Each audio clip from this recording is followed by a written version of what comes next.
মিশরের ইতিহাসে ফেরাউনদের রাজত্ব খুবই শক্তিশালী ছিল, কিন্তু সবাই রক্তের বংশধারায় রাজা হতো না। যাকে আমরা ফিরাউন বলে চিনি, সে জন্ম থেকেই রাজা ছিল না। একসময় মিশরে ছিল এক অত্যাচারী শাসক, নাম রামেসিসের পরিবার।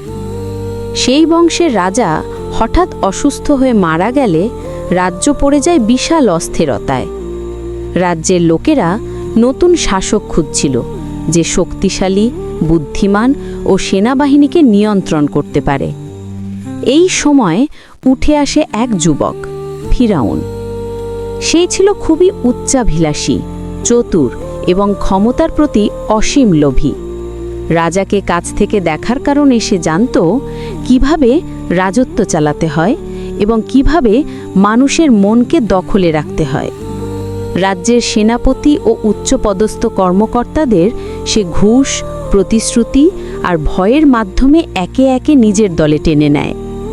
একদিন রাজপ্রাসাদের বড় সভায় সে ঘোষণা করে, মিশরের শক্তি, সম্পদ এবং সেনাবাহিনী আমি রক্ষা করতে পারব, আমাকে রাজা করা হোক। শুরুতে বিরোধিতা হলেও তার কঠোরতা ও প্রভাব সবাইকে চুপ করে দেয়। সর্বশেষে বিশাল বিশৃঙ্খলা এড়াতে তাকে মিশরের রাজা ঘোষণা করা হয়। রাজা হওয়ার পর শুরু হলো তার আসল রূপ। ক্ষমতার নেশায় সে নিজেকে ঘোষণা দিল, আমিই তোমাদের সর্বোচ্চ প্রভু।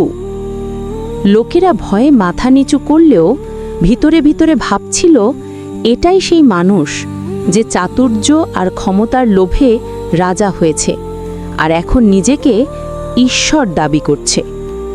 এভাবেই এক সাধারণ উচ্চাভিলাষী যুবক ভয়, কৌশল আর রাজনৈতিক চালের মাধ্যমে মিশরের ফেরাউন হয়ে ওঠে।